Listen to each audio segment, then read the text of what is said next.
Hey guys, welcome one and all to the Time Bomb channel, of course with myself, the Bombardier. And if you are new to the channel, can I ask you please to do the subscribe thing down below, as it is really helping the channel to grow, and that will help us to keep bringing watches in the future. Secondary bit of admin to kick off with. Ian Moore, can you get in touch please, as you are the competition from the other week? And if I don't hear from you within a week, say from May 6th, I'm going to recycle the prize of the Casio Duro to the next closest indication on that competition. But anyway, let's get the coffee out of the way and quit rambling. Chuck that over there and let's kick off with today's watch. So what we're looking at today then is a VICTORINOX Chrono Classic. And this particular watch is then, so just get it up focused, there we go, reference 241494, and this is from, this watch is from 2016. This specific model is now discontinued and has been replaced by other chronos that they offer, like the Field Force here.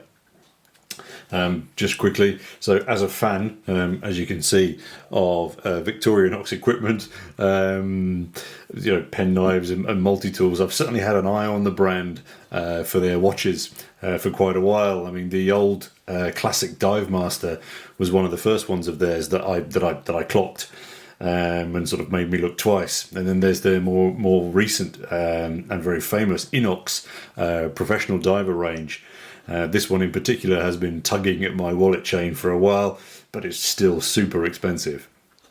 But back to the watch that we've got here today, so the Chrono Classic.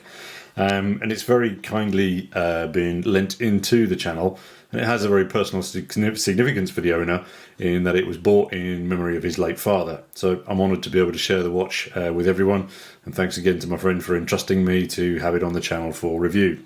So as always, let's kick off with some specs. What we're looking at then is a 40mm dial, including then up to, I measured just over under 45mm across, including that crown. It's then 12mm in depth, and it's got quite a long base of 50mm, so it sits very lengthy on your wrist. Your lugs are then 20mm. It comes with 100 meters worth of water resistance, and of course we've got sapphire up top. Let me just take it off this little inner here. We can shift it around a little bit better. So again, then at the top here we've got this matte black aluminium fixed bezel, standard of course, then with your tacky scale on there. Curiously though, I mean, it is sort of suggested that the dial is a matte black also, but sort of depending on, it's a much softer black than the one on the bezel, and in certain lights the dial almost appears like a little bit like a dark chocolate colour. I tried to catch it in the sunshine, but of course it didn't work. And talking of colours in the sunshine, sorry, I really can't resist sharing this with you, as I had the Albany on when I was taking the shots in the sunshine this morning, and the Albany, I mean, in blue, it just shines like a shiny thing. I mean, absolutely stunning. But back to the chrono. So yes, it's a quartz, as you probably expected with this type of a watch. But frustratingly, Victorinox have not been very keen on sharing details on exactly what kind of a movement it is. It just says Swiss quartz on all of their watches. So is it their own, or is it an ETA, a Solita, etc.? My gut tells me that it's more likely to be an ETA, but I couldn't find that out specifically. If you guys know, please do drop a comment down below. The subdials on here are really nicely sunken into the main dial, and that adds a really nice sort of extra layer of depth here. The bottom sub then is your running seconds, and then the top left is minutes, and the top right is hours. So again, as standard procedure, so we've got a nice resounding click at the top here, and our second hand trips off around the minute markers. The seconds hand reaches perfectly into that minute scale around the edge, and it's hitting them with aplomb. The reset button then, so obviously we can stop it, and then reset just here. I like this bit. Everything squidges back around again. I could just keep doing that all day long until the battery runs out, but yeah, I'll only do that with my watch. So just again, stop it and then reset. fantastic. As I say, all super, super, super aligned. The hour markers have, some very, very highly polished silver edges, and then their white innards. Note, of course, though, the hour markers at 10 and 2. Clearly, as they sort of, dig into the dials, the sub-dials, Victorinox have opted to replace them for, these two little dots. Kind of curious, because a lot of other manufacturers attempt to squeeze in like a half-digit type thing there also. It's one of my absolute bugbears with the Orient Sun and Moon.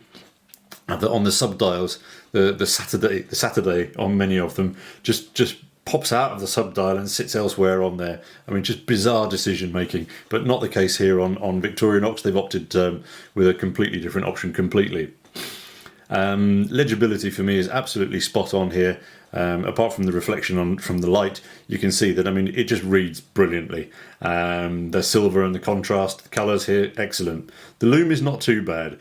Victorinox certainly don't have the best reputation for loom, but this one looks pretty solid. Other details on the body that I like, you've got a really nice sort of twist to the lugs. As you can see, then you've got this highly polished shoulder within the brush sides. The lugs then also do drop down quite a lot, so they're very curved towards the end, which I think probably is going to help them with sort of fit on wrist with that slightly longer extended case bottom. But again, I'm not quite sure what that would look like on the steel bracelet, depending on the end links that you've got in here. What else are we looking at? So on the side here, then we do have a signed crown. It's not screw down, so it has my OCD popping, but then it's not needed here. So I'll just get back to my meds and leave it in peace. On this Bond NATO, personally, I think it works really quite well. It sort of reduces the overall sheen that you would get from a steel bracelet on this. And I think it sort of creates a more subtle impression. And I think, as a consequence to me, it looks really, really nice. I think essentially that's kind of my summary of the watch. It's like a really nice, clean, simple, but there's enough going on there to keep it complicated, and it's very, very functional. And it is confirmed that not only can these guys make penknives and multi-tools exceptionally well, they're also making some very, very solid timepieces. So very impressed with these. If you guys own any of the Victorinox range, please do drop a comment down below. I'd be interested to hear your feedback, with ownership. And finally, sort of as a memorial piece, well, I don't think there's any better tribute than a watch. Tempus Fugit and Memento Mori, all sort of rolled into one. All right, guys. Thanks as always for your view. Very much look forward to your comments down below. And of course, until next time, this is your host, the Bombardier, signing off. Cheers.